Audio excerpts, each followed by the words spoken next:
So I'm back here for this wonderful conversation with Amanda, and Amanda was the editor for my book, Leading Well from Within, and just extraordinary work, and just feel so blessed. And we've spoken about in previous videos about this active learning cycle, which is about how do you learn how to learn. And the most important skill that you have in learning and growth is learning how to learn more effectively. And so this is the active learning cycle. This is a meta skill that actually kind of fuels learning and transformation. So there are three, and this is adapted from the work of Kolb, K-O-L-B, on experiential learning. And so the first part of any learning is either it's a point of content or experience. We learn from content or experience. And there's a doing aspect of that. And while that's necessary for change and transformation, that's insufficient. And the evidence is that history repeats itself. So if we just have content experience, a series of content experience, we'll have the same experiences. But when we pause into a certain being element, it's beyond the content experience. What creates change is the digestion of that content and experience. We enter a stage of high quality reflection. And there's a being, you've got to make space for, like holding the space for reflection in your life. And that reflection ideally leads to inspired action, which leads to new experiences. So that's another doing, which leads to new experiences. Now, this is not a closed loop. It's not a closed loop. It's a spiral. You just turn it on its side. It's a spiral. Experience, reflection, action, experience, reflection, action, experience, reflection, action. And that's the ongoing spiral of learning and growth and transformation. And when you get that understanding of this active learning cycle, what we begin to appreciate is that the curriculum is never on the slide deck.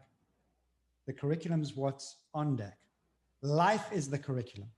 Life is the curriculum. And what you're watching me is you're watching our family.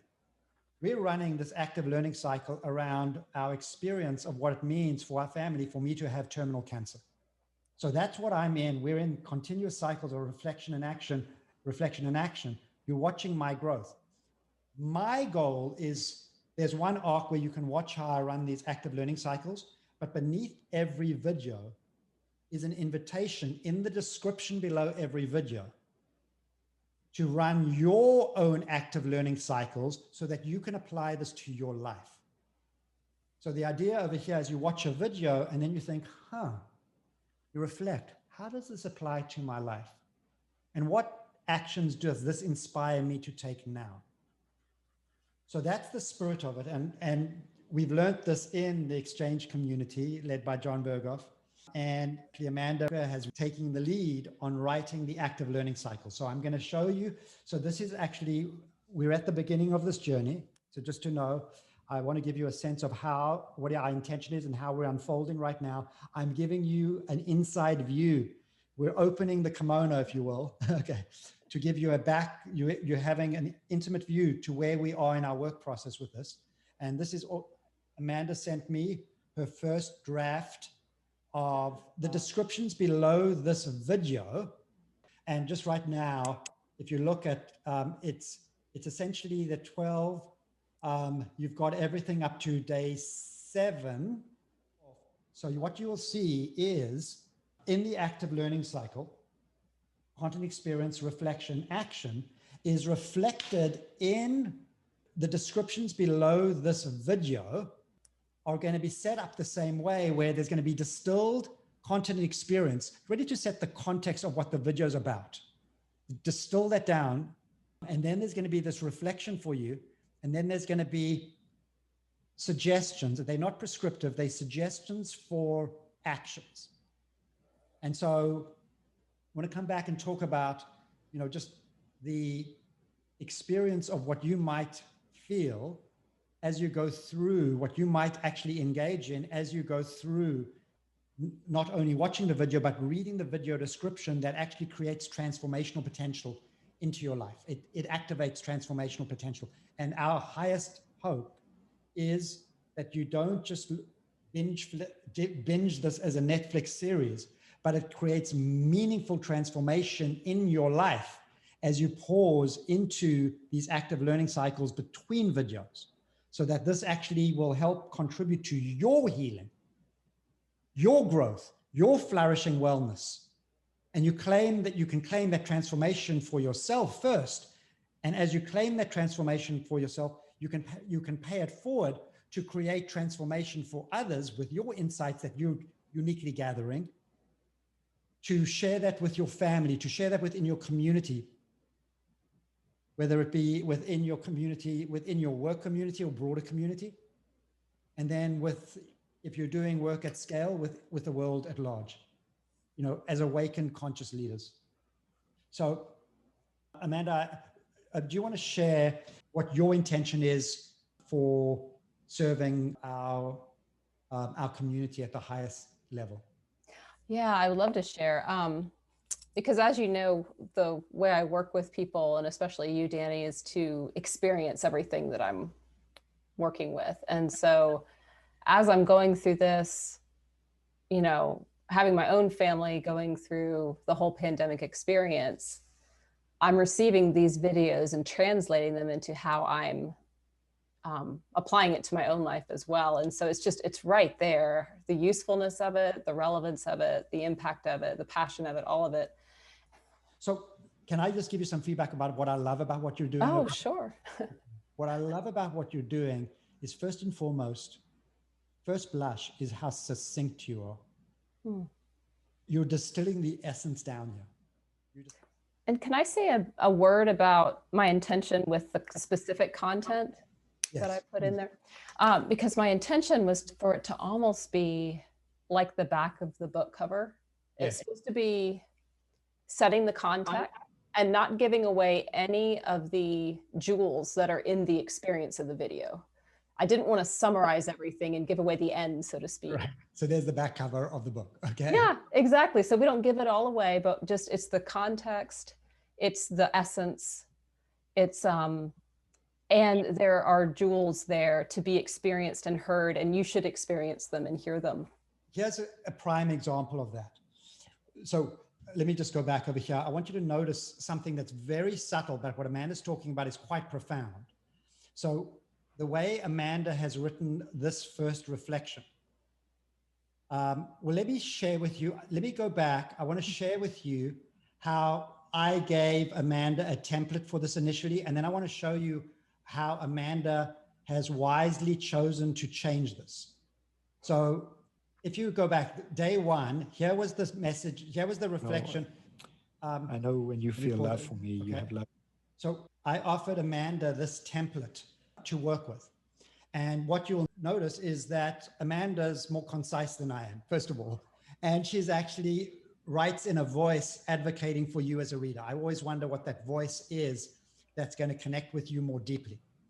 But this was the preamble, which was, this video was after Danny received the most likely diagnosis that he had a high-grade glioblastoma post-brain cancer. And since it was also before the brain biopsy, Sue, Danny's wife, asked him to film a video where he could share the message with his boys just in case anything happened. And then over here, the message he shared with Zach and Dill expressed the deepest wish for them to live a loving life. And then here's the reflection. If you were given a life-threatening diagnosis or knew you only had a short time to live, who would you reach out to? What message would you share? Why wait? And then what actions do these inspire you to take? So I want you to just see how Amanda's worked with this, and she's come up with her own version of it and what's present and what's missing, intentionally missing. So here is Amanda. First of all, you will notice her change in voice. Danny has received the result of his MRI. His most likely diagnosis is a high brain glioblastoma brain cancer. Just before his brain biopsy, Sue asked Danny to record a message for his boys in case anything happened during the biopsy. So first of all, that edit is glorious because you've taken my words and you've crystallized them down to an even sharper essence. I mean, that's Amanda's gift. She is an editor that is an advocate for the reader's experience, the viewer's experience, your community experience. So she's looking to actually say, what is the maximum amount of meaning I can offer in the minimum amount of words? So, and shine a light on the essence that you already provided, by the way, because the essence was there. We're just kind of, refining. I want you to notice that you've made a strategic choice not to put my message in there. And I think that was, a really good choice, because what Amanda is saying, you don't want to give it the plot away. Amanda wants you to watch the video and distill that essence. So again, this is like the back cover of a book talking about what that essence is. But if you want to get what the message was itself, watch the video, right? That's right. And then I think these were, if you received a life-threatening diagnosis, who would you reach out to? What message would you share? Why wait? And that action, what actions? I want you to notice. I said, what actions would you take? What inspired actions will you take? Amanda added, what action will you take right now to share what matters most with your loved ones? And we're assuming that the people you would reach out to is your loved ones. And however you define, whether these be loved ones of family, friends, or people you more broadly care about in the community. Those are all. So does loved ones work, do you think? Is that too narrow? Because that we could broaden even, what action will you take right now to share what matters most with that person? So here's what, Amanda, I could give you an answer on that, but here's what I'm thinking. When I'm thinking about that, I would love to invite all of you to actually look at these questions. This would be of great service to us. And in your comments, if you find that there are additional questions for reflection that you would like to see reflected because they were helpful to you, we will look at those, and I see this as an iterative process. We will continually iterate these, and then with your help, it's almost like a wiki. If you in your comments leave out, these are additional questions that I find helpful for reflection. And then let me just say, the most powerful question in reflection,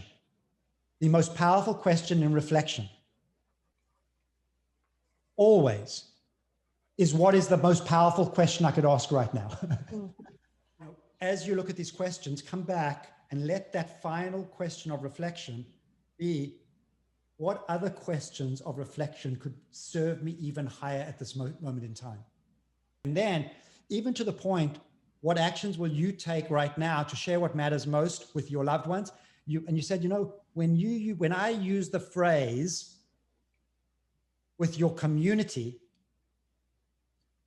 I don't know, let's just say that was a word that was offered. We might insert with your loved ones or your broader community. Yes. It might lead to that. It might lead to that edit. So if we can all work with you on refining these active learning cycles. I love that. Yes. Okay. So I'm going to ask you, a blessed member of our community.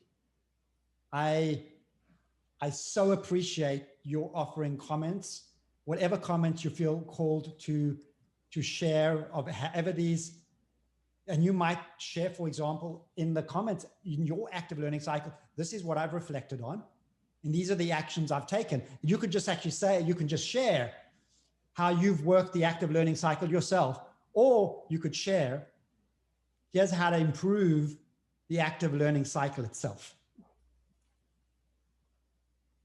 Who's in? Hopefully lots of people.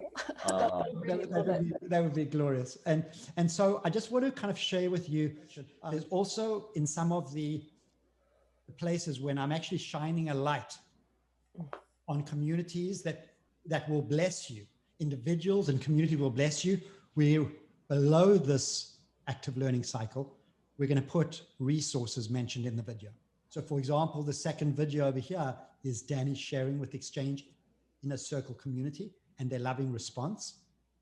Here we put the link to the Exchange community. And so you can go look at what are all of the resources they offer, extraordinary resources they offer. And for you to choose, is this a community I want to engage and invest in? Is this going to enrich my life? So again, reflecting on your own growth, but we want to give you resources where you can actually create. It's not about, we are not going to be presume that any one of these videos is going to give you transformation that will take you every which way. Sometimes needing to go deeper and invest in the genius of these communities will enter you a world of transformation that will bless your life. So I want to, do you mind if I reflect just one more thing? Please do. So as I was going through this too, what I've noticed is where I personally struggle is I get stuck in the reflection part of the cycle. I sit and reflect and reflect and reflect and rarely take action, you know? And so what I love about this active learning cycle is it's actually pushing me to take the next best action. And that's why I think I was so often moved to say, what action are you going to take right now? Okay, beautiful. Let's go back to this. And the reason why, I mean, we all have reasons we don't take action. A common reason is I need to wait for my action to be perfect. I need it to be profound. And actually that's limiting, and I don't know if that's your case, Amanda, but many people, that's their case. They don't take action because they want it to be well conceived. But I think we do ourselves out. And the reason why, the power of the spiral, sometimes taking the smallest possible action puts you into a cycle of getting feedback, right? So just taking a small action is more helpful than waiting for the action to be perfect, because then what happens is you go into a cycle and then you reflect, smaller step. Does it feel I'm on the right path? And if not, you'll ask new questions and you'll come up to different actions. But if you do feel you're on the right path, you keep asking questions in alignment with that path. Like, what else might I do? How can I expand on it? At the same time, where you're expressing appreciation for your deepest source of inspiration that's guiding this journey to allow a greater access to this field. And that's exactly it. Because as I'm taking these smaller actions more often, what's happening is I'm noticing that I'm thrust immediately into the whole field of synchronicities. Like synchronicities happen all over the place. If I just take one little action, all of a sudden, all these resources appear to further me along. And that's, I think, what you're talking about in terms of the, the reflection, like, is this working? I feel like it's the synchronicities that are telling me that, yes, it is. Yeah. Well, that's just, well, first of all, the intuition that you had of wanting to end, to have that as being the closing words. I think transformation doesn't mean much. I mean, you can feel in your reflection transformed, but unless you touch down with some meaningful action that actually inspires, creates a meaningful change in your life, and then ultimately creates meaningful change in the lives of others, we claim transformation, personal transformation, ultimately, so we can give it away. So, and that's the deepest purpose of all. And that's the path of awakened conscious leadership. We're doing this and we're thinking about what happens is, as our community grows, what happens when it grows towards millions? What happens, would it feel like when we're inviting everybody in the community, and you're not only subscribing, but you're recommending, every one of you watching, is you're sending this out into your networks, saying, join us, join us, join us. What would happen in this rich experience where we're all co-elevating together? When we have a tipping point now of millions of awakened leaders throughout the world, both working independently and collectively together, what might it mean for us to create a tipping point of our ability to actually to facilitate healing, growth, and flourishing wellness that awakens, that through our awakened conscious leadership, that elevates humanity at scale, both at this time of historic need, because we're in times of COVID, systemic racism, deep political polarization, at both this time of historic need and opportunity, because we've had changes in administration that are opening new lanes of possibility for this healing, growing, and flourishing and elevating work to be done like never before, because now we're all connected by this technology too. Yes. Beautiful. Yeah. Hey, Amanda, I first want to just thank you for just this collaboration, for helping me serve at an even higher level. It's just, that's the intent of Split Seed Media. Can you just actually kind of just share the distillation of your purpose through Split Seed Media? Oh, because yeah. I think I'm the perfect expression. And then please, at the bottom of this resource, put yourself in as a resource because you're doing the work of this. So what is the mission statement of Split Seed Media? What's your highest intent and purpose? What you're doing with your community? So, and I have to thank you for giving us the lens through which to see what we truly did at our essence, which was our purpose is to help others live their purpose. And what that is, it just means knowing who you are, what your gifts are, what you're meant to do, and what you're meant to create right now. And how can we support you in creating that, recognizing your unique idea that wants to live in the world right now. Yeah. And how can we help you turn that into books, practical resources that serve others who need this message desperately. And there is an acceleration happening right now. We've talked to so many people who have a big idea, an idea that is bigger than themselves. Yeah. And they know it, and it needs nurturing, it needs guidance, it needs clarity, and it is meant to serve the world. And it's just such a privilege to work with people who are conduits of those kinds of big ideas that start movements. Beautiful. And I want to just thank you for helping me birth my ideas into the world at just the same way you're describing your intention. And I just want to kind of share that working with Amanda is allowing yourself the gift of manifestation. So thank you, Amanda, for the work that you do. And then I just want to pivot and thank you for being on this journey for us. I hope Amanda and I are serving you well. Wishing you a blessed day. Love.